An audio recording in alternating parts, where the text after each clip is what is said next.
Fala galera, sejam todos bem-vindos a mais uma aula.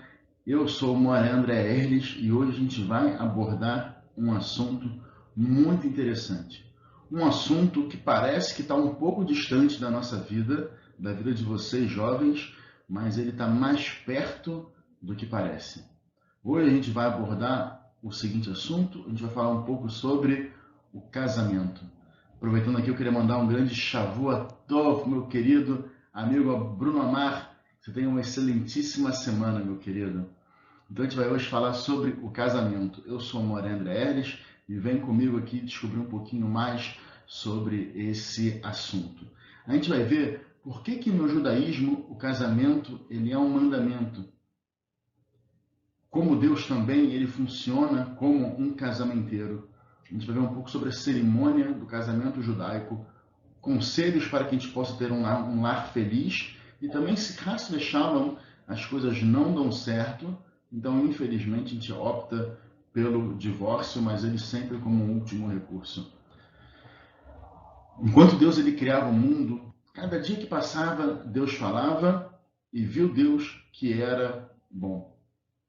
Somente uma única vez ele disse que não era bom.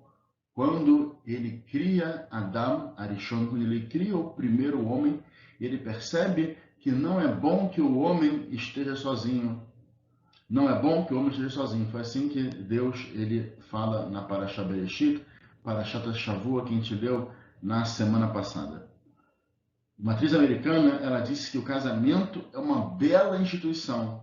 Porém, eu não estou pronta ainda para me filiar a nenhuma dessas instituições. Tá bom? Então a gente vai também ver um pouco sobre o casamento, entender como é que funciona essa instituição do casamento, a importância que ele tem. Vem comigo nessa aula, vem?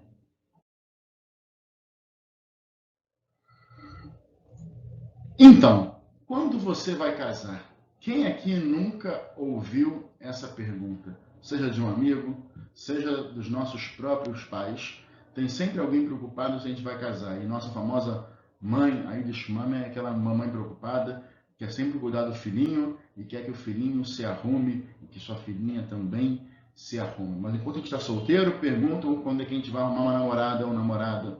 Depois perguntam quando a gente vai casar. Depois que a gente casou, pergunta quando a gente vai ter um filho. Depois do primeiro filho, quando vai ter o segundo, quando vai ter o terceiro. Ou então, se está tendo filho demais, pergunta quando é que vai parar de ter filho. Sempre tem alguém querendo se meter na nossa vida. Mas aqui vem a pergunta, quando é que você vai casar? Por que toda mãe judia ela pressiona constantemente os seus filhos para que se casem? Mais do que um fenômeno cultural, pessoal, isso está enraizado dentro da própria religião judaica. Foi a Torá que fez com que o casamento deixasse de ser uma opção para ser uma mitzvah. Quando que isso aconteceu? No Sefer Bereshit. Portanto, deixará o homem a seu pai e sua mãe, e unir-se-á a sua mulher, e serão uma só carne. Sefer Bereshit, Deus fala isso para Adam, depois que ele cria Adam e Havá, ele fala, olha só, tá bom, você não vai ficar sozinho, como a gente viu no slide anterior, então agora você vai sair da sua casa para você poder se casar, para você poder achar uma mulher. Claro que Adão ele não tinha esse conceito de sair de casa, afinal de contas, Adão não tinha mãe, sorte dele que não tinha sogra, né? Tô brincando, eu amo minha sogra, te amo, sogra. E ele recebeu esse conselho de Hashem que ele tem que sair, o homem só vai sair da sua casa se for para casar com uma mulher. Não melhor do que se for para casar com uma mulher, mas ele vai ter que sair da sua casa para casar com uma mulher. Porque se for, parece que é opcional, e não é que é uma opção, é uma mitzvah do homem, tanto do homem quanto da mulher, que eles se casem. E nos tempos da Gemara, do Talmud, mais ou menos, durante os primeiros 500 anos da Era Comum, apenas um rabino, o professor Ben Azai, no século XII, ele permaneceu solteiro. E o seu raciocínio era que a sua alma estava completamente ligada a Hashem e a Torá. Né? Tá aqui, eu amo a Torá, eu amo Deus, eu não quero me casar com ninguém, eu não quero que ninguém vá me distrair, eu quero somente focar nos meus estudos. Então ele não encontrava espaço para qualquer distração. Mas a conclusão dos sábios judeus da época e posteriormente que não há nenhuma justificativa para que um homem solteiro jamais case com uma mulher. não tem nenhuma justificativa. Qualquer coisa que você vai pensar não é desculpa para que as pessoas não se casem. Elas têm sim que se casar. Um dos objetivos nossos aqui nessa vida é se casar. É uma mitzvah. Hashem ordenou, nós temos que nos casar.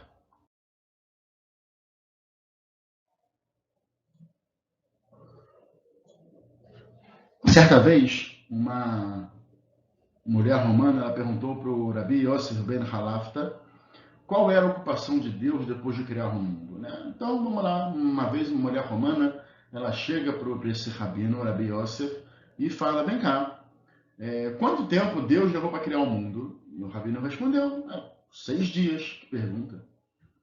Tá, e o que ele tem feito desde então? Deus levou 6 dias para criar o mundo e desde então ele está preocupado em realizar casamentos. Ele fica ocupado realizando casamentos.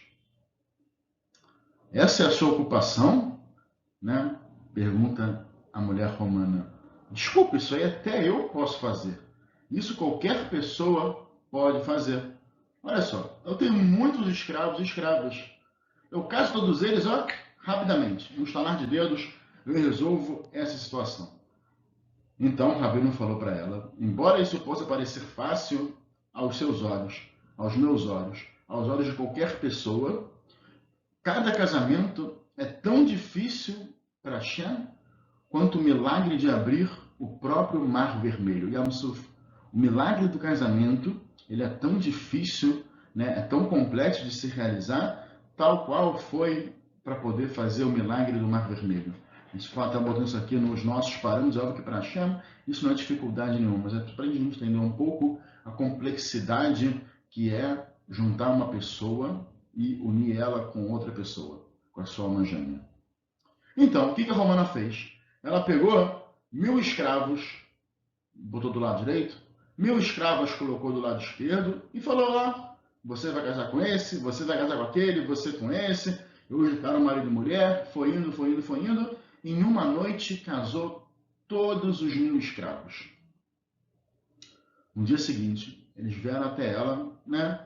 Foi em fila, na mesma fila que eles vieram para casar, eles vieram em fila em direção a ela. Chegou, um estava com o olho roxo, o outro estava com um machucado na cabeça, um com o braço quebrado, um com uma perna quebrada, o outro chorando, o outro com reclamação, todos eles fazendo fila para falar com a romana. E cada um deles respondeu. A pergunta que ela fez, ela perguntou qual é o problema de vocês. E eles falaram, olha só, desculpa, mas a pessoa que você designou para mim não é aquela que eu quero viver. Eu não quero morar com ela. Então a mulher, ela voltou para o Rabi Yosef e falou com ele, a sua Torá é verdadeira e digna de louvor. O que ela entende aqui? Que de fato pode parecer fácil realizar um casamento adequado. Pode parecer qualquer pessoa, pode falar, aí você combina com esse. Fulano, eu tenho aqui uma amiga que combina com você, ou então, menina, eu tenho aqui um rapaz muito bom para você, é só juntar e casar. Mas isso não é tão simples assim. A gente, quando pergunta para o rabino, alguém que se aconselha com alguém sobre quem que a gente vai casar, quem que não vai casar, a gente apresenta, o ideal é que a gente conversasse até mesmo antes de conhecer a pessoa, mas ainda assim, depois que a gente conhece a pessoa, já tem uma namorada, o namorado vai para o rabino, pergunta o que ele acha, como é que é, qual é a visão que ele tem sobre isso. Não que o rabino é o nosso Deus, nem nada disso, mas ele tem uma visão além que a gente não tem. Ele consegue ver um pouco a mais do que aquilo que a gente consegue ver. Então a gente pergunta, a gente pede um conselho para ele, como é que está a nossa situação e o que a gente pode sempre fazer para poder melhorar. E muitas pessoas acabam vindo a se divorciar, até mesmo por vergonha de procurar o rabino para poder resolver qualquer problema.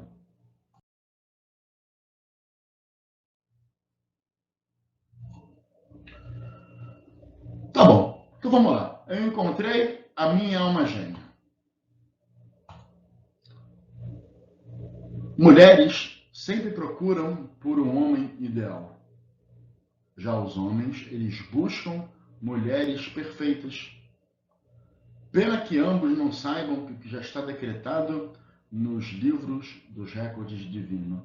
A gente sempre está buscando alguém que a gente coloca um ideal. Né? Mulher que é um homem ideal, de repente que é um homem trabalhador, um homem que já com dinheiro, um homem para sustentar, um homem respeitoso. E aí vem os homens e querem mulheres bonitas, querem mulheres de valores, todo mundo quer, cada um coloca.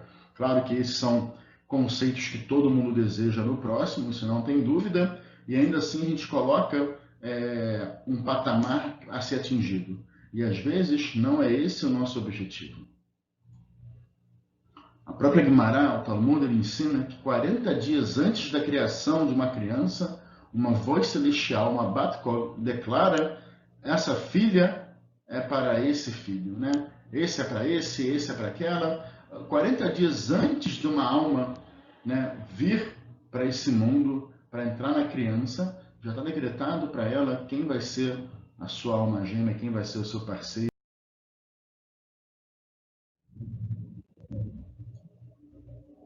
Então, alma gêmea, check. Já achei minha alma gêmea. E agora? O que eu faço?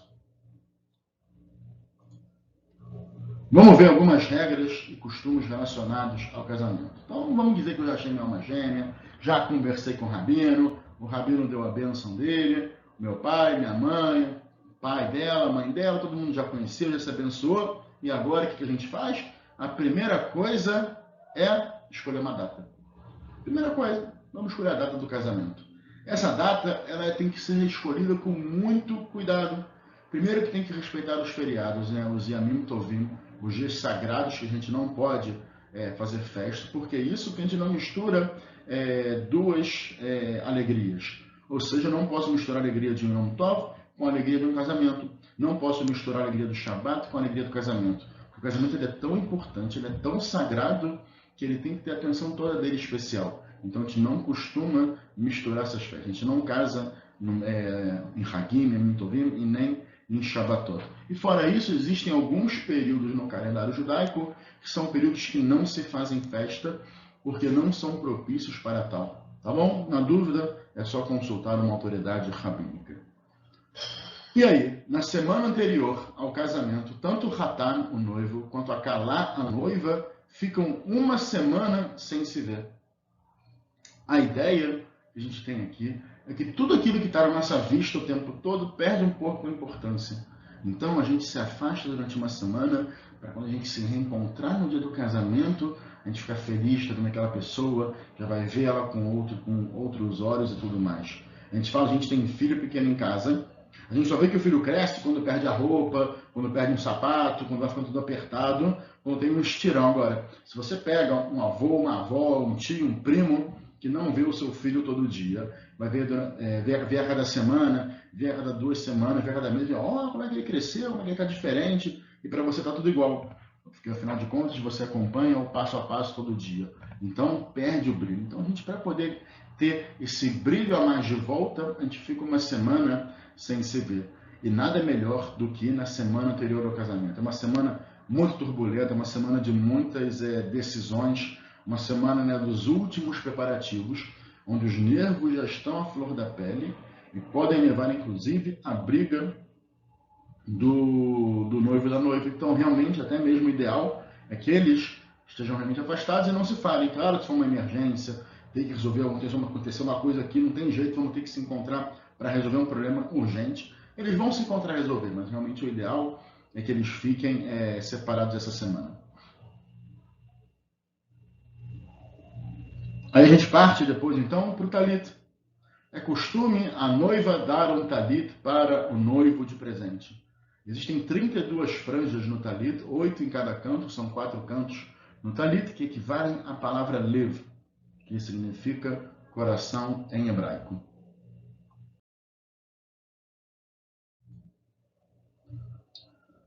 O véu da noiva. Antes da cerimônia, o noivo ele é levado até onde a noiva se encontra. É costume, né, numa sala separada, o noivo ele faz a assinatura da ketubá. A gente vai falar um pouquinho sobre ela daqui a pouco, que é aquele contrato de casamento. E depois que ele faz essa assinatura, antes dele se dirigir a Rupá para poder casar, ele passa no local onde a noiva está ali sentada, igual uma rainha recebendo os convidados, as pessoas vêm falar com ela, recebem brahot da noiva, a noiva está naquele momento tão especial, ela vai dando brahá para todo mundo que vem conversar com ela, vem dar parabéns para ela, e ele vai até onde ela está, e ele faz a cerimônia que ele cobre ela com um véu. A gente aprende isso de quem? De Jacob. Jacob Avinu, nosso patriarca, quando ele estava na casa de Lavan, que ele fala que ele quer casar com Rachel. Rachel era a filha mais nova de Lavan. E Lavan concorda em dar ela em casamento em troca de 7 anos de trabalho. E Jacob também concorda com esses termos. Ele trabalha 7 anos por Rachel. Quando ele vai se casar com Rachel, ele já recebe, no caso, a sua noiva já com um véu cobrindo. Existem comunidades racídicas que usam um véu, não aquele véu transparente que a maioria das noivas usa, mas usam um pano branco mesmo que no véu. Então ele recebeu a sua noiva entregue por Lavan, ele casou e depois viu que ele casou com Leá, com a irmã mais velha e não com Rachel. E Lavan, o sogro vai falar com ele quando Jacob reclama, vem cá, não foi isso que a gente combinou. A gente não combinou que você me dará Rachel pelo trabalho? Ele falou, aqui a gente não casa mais nova no lugar da mais velha. Isso aqui é uma outra discussão, é uma outra aula, a gente já teve, inclusive, essa aula aí na história do povo judeu. Se você está curioso, se esqueceu ou quer saber, dá uma procurada aqui no nosso canal do YouTube que você vai achar essa aula.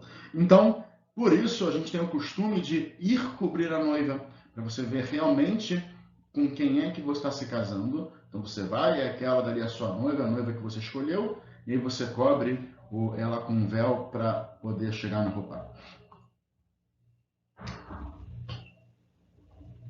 A roupa. A cerimônia ela ocorre embaixo de uma tenda. O mais simples é que ela seja feita de um tecido sustentada por 4 mastros, simbolizando o novo lar que acaba de ser criado. A gente tem muitos simbologismos e muitas analogias para a própria roupa, mas o principal e o mais básico é que simboliza o novo lar a ser construído. Então, se você pegar 4 cabos de vassoura, amarrar um pano em cima, já é uma roupa. Você pode fazer o casamento. Eu lembro quando eu estava em Israel, eu acompanhei um amigo meu a fazer um giur, uma cerimônia de conversão. Então eu fui com ele até o Beit Din, ele fez lá o mikveh e tudo mais, e antes de ele ir embora, ele não foi sozinho, tem outras pessoas também que fazem conversão, e lá tinha um casal de senhores que estavam se convertendo. Então antes a gente saía ali no pátio mesmo da Rabanut, do Rabinato, ia ter o casamento, pedindo para a gente esperar ali, e aí pegaram 4 pedaços de madeira, obviamente já é armada ali, já fica pronta, que é a roupa 4 mastros com um pano em cima. 4 pessoas abriram, o rabino foi ali, fez as brachotes, as bênçãos, assinou que Tubá estão casados, afinal de contas eles eram casados antes de fazer o giur, então assim que faz o giur, tem que fazer o casamento de acordo com a lei judaica, e se casaram. Esse é o mais simples de todos. Assim, hoje em dia a gente vê roupa muito bonita, a gente vê feita com flores, com luzes e tudo mais, cada vez mais e mais bonito. Depois de ter a roupa, o noivo está na roupa, a noiva chega na roupa também, é costume que a noiva dê 7 voltas ao redor do noivo. E por que o número 7? Como todo rabino fala, é um número cabalístico. Qualquer número é um número cabalístico. Se você perguntar para qualquer rabino em relação a qualquer número, ele vai falar que é cabalístico. Então, mas o 7 ele tem um número cabalístico. O que simboliza o 7? 7 vezes aparece na Torá quando um homem receber uma esposa. Ou seja, 7 vezes indicação de casamento. O 7º dia da semana é o Shabat.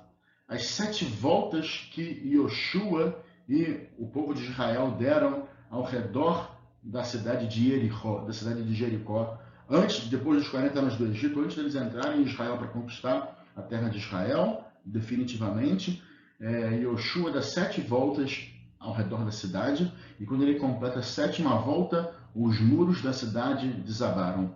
Isso é uma simbologia, obviamente. A noiva dá 7 voltas ao redor do noivo, de maneira que qualquer barreira que tenha entre eles que desabem e que acabem, que eles possam começar uma vida muito mais unidos e conectados.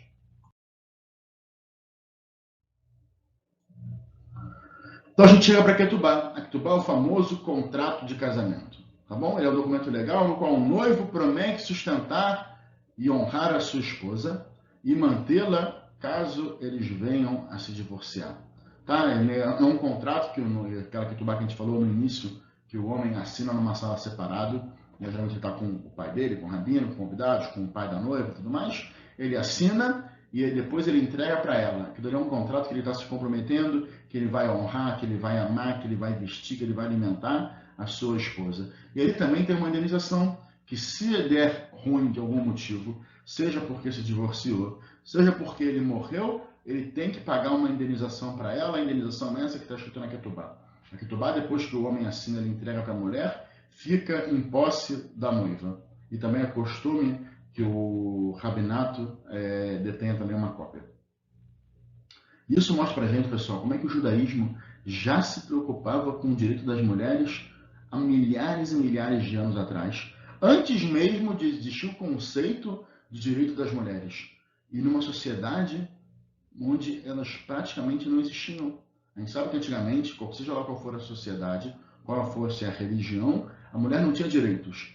E a religião judaica, ela sempre pregou o valor da mulher, o direito que a mulher tem. Aqui o próprio contrato do casamento está aqui dando respaldo para ela. Então, se o noivo queria se divorciar da mulher, aliás, o marido quer se divorciar da mulher, ele pagava uma indenização que estava lá escrita, ou então, caso ele viesse a falecer, o que ele tinha de posse era vendido para poder pagar de indenização para aquela esposa que ficou.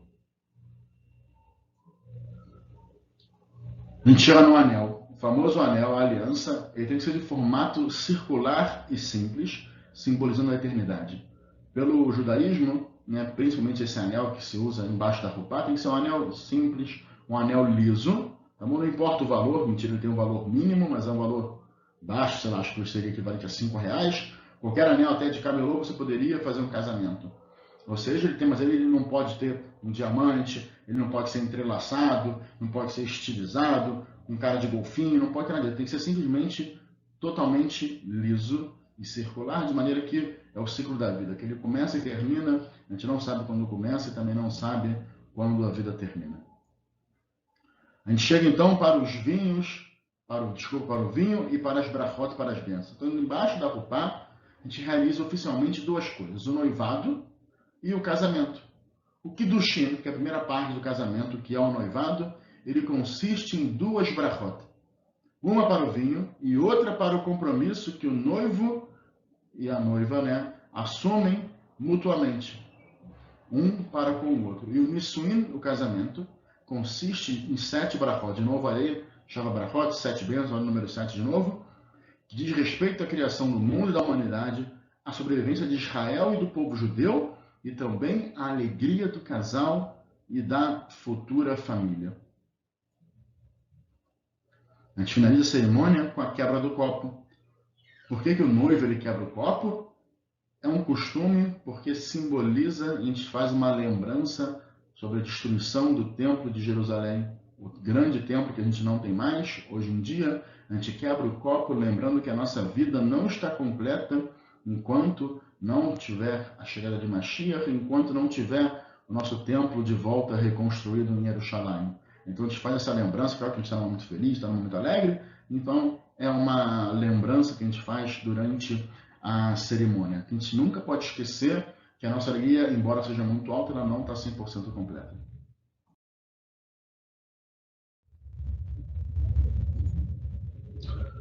Então, beleza, já arrumei minha alma gêmea, já casei, e agora? O que eu faço? Como é que a gente faz para isso aqui funcionar e para isso dar certo? Então, a gente tem aqui alguns conselhos para todo o casal. Uma das palavras mais importantes no judaísmo é shalom.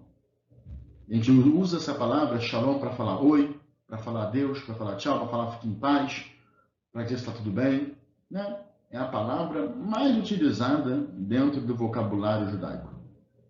Mas o verdadeiro significado dessa palavra shalom é paz. E paz é a maior das bênçãos que podem existir. Inclusive o termo usado para abençoar o lar é shalom bayit.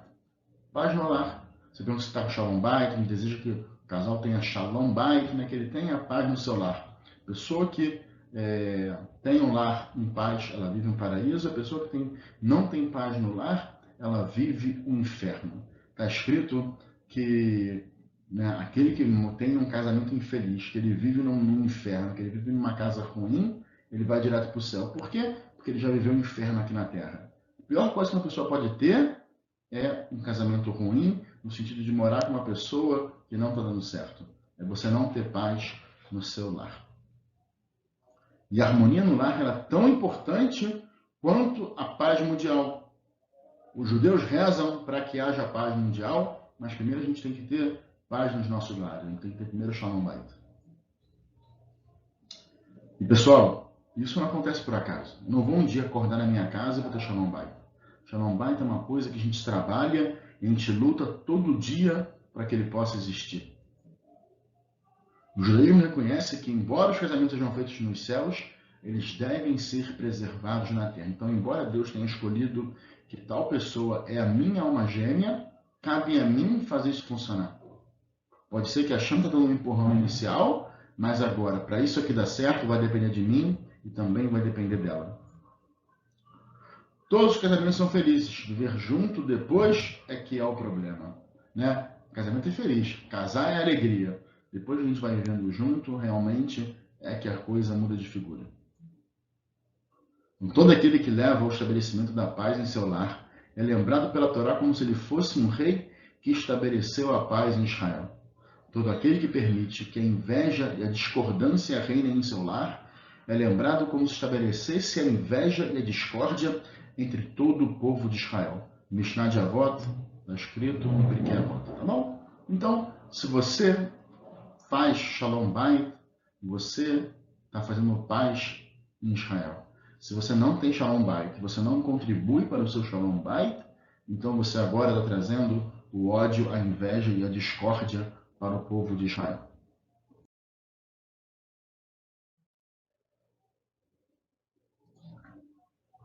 Tá bom. E aí? Como é que então que eu faço isso aqui dar certo? Em um casamento, o nós vem antes do eu. Primeira coisa. Primeiro é a gente e depois sou eu. A lei judaica ela exige que o marido e a esposa amem um ao outro, mais do que a si mesmos. O egoísmo, egocentrismo são inimigos de um casamento bem-sucedido. O próprio Rambam Maimônides ele coloca que cada parceiro deve colocar o outro num pedestal, de maneira que ele coloque as vontades do próximo na frente das suas próprias vontades. A Guimará aconselha: caso sua esposa seja baixa, curve-se para ouvir o seu sussurro. O que está querendo dizer aqui a Guimará? Que dialogar é fundamental. Ignorar o conselho do seu parceiro leva à discordância e conflitos. Então, a Guimarães fala aqui no sentido de que se a sua esposa é mais baixa, você tem que se abaixar para ouvir o seu sussurro. Não é para ela gritar com você, não é para você gritar com ela. Você não pode se comunicar aos berros, você tem que se comunicar sempre com calma, com fala mansa e sempre da maneira mais correta e mais bonita possível. Jamais se zangue com a sua esposa. Se você afastá-la com a mão esquerda, rapidamente com a mão direita você tem que trazer ela. De novo, o ensinamento do Talmud, da Guimará que Sotá. Jamais permita que o dinheiro se torne mais importante do que o casamento. Aqui a gente vê algumas situações principais que levam um casal a se divorciar. Tá? Poucos deles chegam no ponto de entrar em comum consenso, que saber, não está dando certo, vamos separar. Geralmente, o que leva a maior parte das brigas entre os casais é em relação a dinheiro, falta de dinheiro, né? Não vamos dizer que o excesso de dinheiro traz problema, né? Afinal de contas, dinheiro traz realmente muitas soluções de problemas, mas também ter muito dinheiro e não saber usar gera problemas para as pessoas, e fora isso também o relacionamento íntimo do homem com a mulher. Ou seja, são duas coisas que trazem problemas para um casal. Geralmente, a maior parte das brigas é em relação a isso. Em relação a dinheiro e problemas na cama. São os problemas maiores que os casais costumam ter.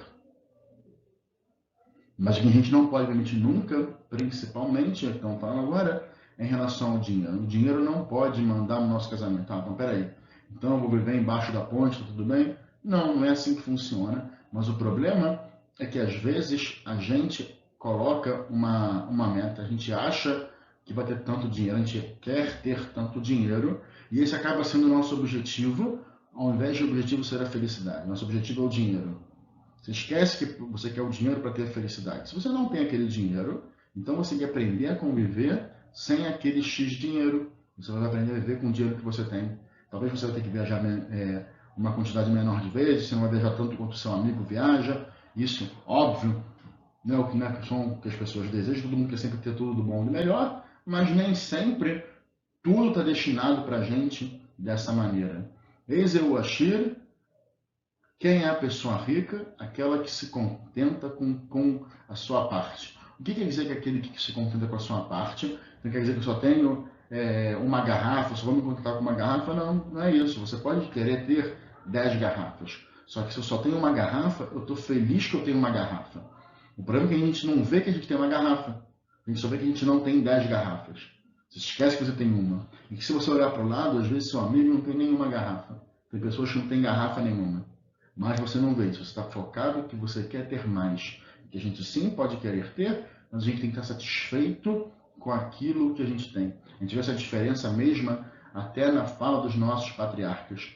Quando Yaakov, depois de ter brigado com Esaú, ele foge, vai para casa do seu sogro, e ele casa com Rachel e Leá, fica com Zilpá e Bilá, ele volta com 4 mulheres, 12 filhos, né? 11 filhos e uma filha. Benjamim ainda estava na barriga da mãe. Ele vem para o encontro de Esaú. E Esaú, até aquele momento, ainda queria matar Yaakov por ter roubado a brachá dele. E aí, o que Yaakov faz? Ele divide a sua família. Para quê? Não, se ele vai matar, não vai matar todo mundo pelo menos. Vai matar um, não vai matar o outro. Vai só me matar, não vai todo mundo junto, né? Gente rica é assim, né? Não viaja todo mundo no mesmo avião, porque se o avião cai, morre todo mundo. Viaja em avião separado. Mas enfim, então ele bota a caravana separada, ele vai mandando presentes para Esaú, atrás de presentes, ouro, joias, camelos, serviçais, mandando tudo que ele podia mandar de bom para Esaú. E aí, quando Esaú, já depois de ganhar tantos presentes, vem ao encontro de Jacó, eles se encontram. O que é isso, meu irmão, que você fez? Não precisa disso tudo. Esaú fala para Jacó, eu já tenho muito, eu não preciso disso. O que Jacó responde? Meu irmão, fica tranquilo, Deus me abençoou com tudo. Tá bom? Eu tenho tudo. Pode ficar com os presentes. Qual é a diferença entre eu tenho tudo e eu tenho muito? Esaú, quando ele fala eu tenho muito, ele se refere a quê? Eu tenho muito, mas eu quero ainda mais. Ele foi aquele famoso, quando você ganhou um presente, ah, que isso, não precisava. Você estava querendo muito aquele presente. Não precisava, muito obrigado, não deve se importar. Isso a gente fala até pelos dentes que a gente não pode falar. Por 2 motivos. Primeiro, que isso é uma mentira. Você realmente não tem esse desejo, porque se você tivesse esse desejo, você ia devolver o presente, não ia ficar com ele. Isso em primeiro lugar. E segundo, isso é desmerecer o tempo que a pessoa se dedicou para comprar um presente para você. Nem que ela tenha somente pensado, tirou o dinheiro da carteira e te deu. Não importa, ela em algum momento pensou em você. Então isso a gente não faz. A gente sim agradece aquilo que nos deram. Tá bom? Então quando ele fala que ele tem muito, ele realmente tem muito. Eu tenho muito, mas eu não tenho tudo o que eu quero ainda. E Jacó, quando fala eu tenho tudo, Deus me deu tudo, o que ele significa? Olha só, eu tenho muita coisa, eu tenho realmente tudo que eu tenho aqui, eu quero ter. Eu posso ter mais, eu posso querer ter mais, mas tudo que eu tenho realmente eu quero ter. Tá bom? Isso fica até uma reflexão para a nossa vida. Mas seguindo, outro conselho que a gente tem é sejam amigos. A gente sabe que o casamento também, para dar certo, um namoro, tudo mais, ele tem que ter amizade. O casal tem que ser amigo. Porque eles vão conversar, né? Afinal de contas, o que eles vão fazer durante toda a vida de casados? Vai ficar um olhando para a cara do outro, ou eles não vão conversar? Não, eles têm que ser amigos, eles têm que compartilhar. E a própria amizade, a chave da amizade é a honestidade e a transparência. Então isso também é muito fundamental no casamento. Você tem que ser honesto com o seu parceiro, você tem que ser transparente com ele, seja em relação ao que você sente e os problemas que você passa e tudo mais. Permitir que a raiva reine livremente é o caminho para destruir um casamento. Tá? A raiva, ela equivale à idolatria, falam os nossos sábios. E elogios são melhores que críticas. Né? Às vezes a gente quer, não, olha só, vou te dar aqui uma crítica, mas é pro seu bem, tá bom? Uma crítica construtiva. Pessoal, na maioria das vezes isso não existe. Você quer falar, elogia. Não fala mal, fala bem. A gente nunca usa palavras pejorativas, palavras palavras negativas. A gente não usa esse tipo de linguajar. Então, 10 regras para a gente ter um casamento de sucesso. Mantenha o foco principal em dar. Permaneça em silêncio caso seu parceiro insulte. Difícil isso aqui, mas realmente, às vezes a pessoa fala da boca para fora, fala no impulso, se você rebate, vai realmente virar uma briga muito grande. Se você fica quieto, depois aquela pessoa vai até te dever desculpas por aquilo que ela fez. Agora, se vocês entram em briga, vai entrar em conflito, vai piorar, depois não sabe quem começou, e no final vocês estão brigando por um copo d'água sem nem saber o porquê. Desista da expectativa pouco realista. Pessoal, todo mundo quando quer casar, como eu falei, coloca um objetivo na vida. Não que isso seja ruim, mas quando isso fica na nossa mente como a nossa meta, a minha única meta é ter esse objetivo, vai dar errado. A sua meta é ser feliz. Não importa como a gente vai ser feliz. E quando você coloca essa meta para você ser feliz, tudo vai passar a dar certo e as coisas vão melhorar na nossa vida. Quando você coloca que você quer ser feliz, que você vai ser feliz, tá bom.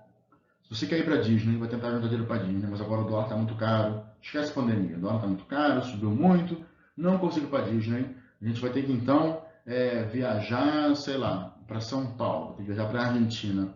Caraca, que chato, eu vou ter que ir para a Argentina, que coisa chata. Você vai com aquele. Não é para que eu queria estar indo, você não vai nem curtir a viagem. Enquanto às vezes o seu parceiro ou a sua parceira está se esforçando para fazer, você ali com aquele sentimento de, pô, não era aqui que eu queria estar, cara. Eu queria estar na Disney agora, queria estar numa montanha-russa, queria estar tirando foto com o Mickey. Tá bom, você não está aí. O que você pode fazer melhor? A gente tem que sim focar em ser feliz. Evitar rotular as coisas que você não gosta com palavras pejorativas. Ou seja, quando você quer passar a mensagem para o próximo, a gente nunca usa palavra pejorativa. Isso que a gente fala até, eu posso dar exemplo, até em educação de filho. Você não vira para o seu filho e fala, caraca, filha, que burra que você é, preste atenção.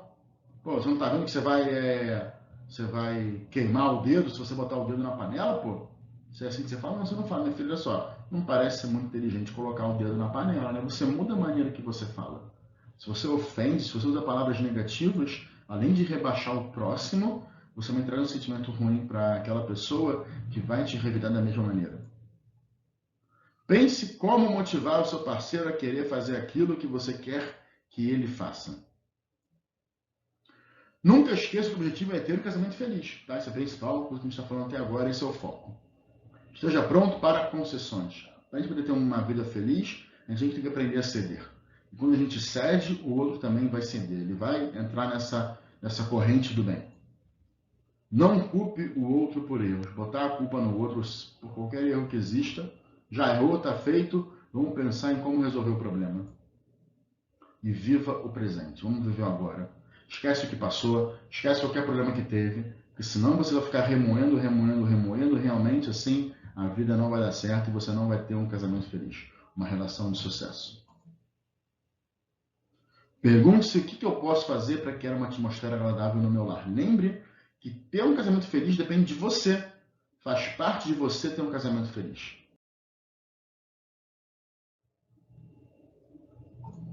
Tá bom, mas isso não deu certo. E agora, o que eu faço? Talmud fala, se um homem se divorcia da sua mulher, o altar no céu chora. O que quer dizer isso? Olha só, não deu certo, a gente vai separar. É preferível o divórcio à continuação forçada de um lar repleto de animosidade. Ficar junto pelo bem das crianças é o maior absurdo que pode existir. Primeiro que a criança não é burra, ela percebe que os pais não vivem em harmonia, eles vão no geral viver brigando e vai criar um lar que não é feliz, e isso vai refletir inclusive na criação dos filhos. Os filhos vão crescer num lar igual, aonde ou eles vão replicar isso quando eles casarem, porque eles vão achar que é uma atitude normal se tratar o próximo dessa maneira, ou eles vão até inclusive não querer ter nenhum relacionamento e falar pra quê? Olha aí meus pais como é que foi, tantos anos, tão traumáticos, se matando aí, brigando, eu tô fora, não quero isso daí para minha vida. Pessoal, o divórcio também é uma mitzvah. Faz parte, é uma mitzvah que ninguém quer fazer, mas é uma mitzvah. Do mesmo jeito que o enterro é uma mitzvah, a gente prefere não participar de enterro no sentido de eu preferir que ninguém morresse, mas faz parte, então o divórcio também é uma mitzvah.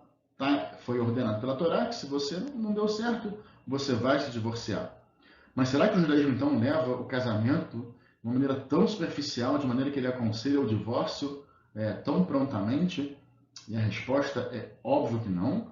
O judaísmo ele reverencia de uma forma tão elevada o casamento que se as suas exigências não forem cumpridas, ele não deve continuar a viver uma mentira.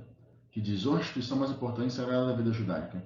Então, pessoal, não é porque casou que eu vou ficar casado para sempre. A gente vai trabalhar para ficar casado, mas se não deu certo, existe uma solução, que é o divórcio. É a solução que ninguém procura, é a solução que a gente não quer, mas ela existe aí para isso. É bom sempre que a gente procure um rabino antes de chegar nessa conclusão do divórcio.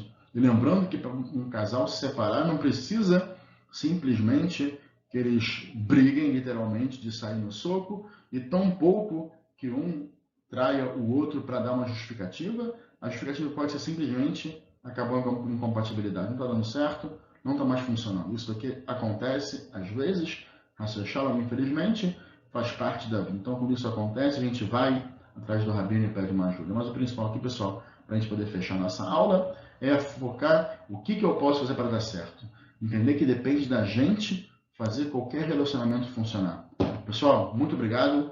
Beijão para vocês e até a próxima.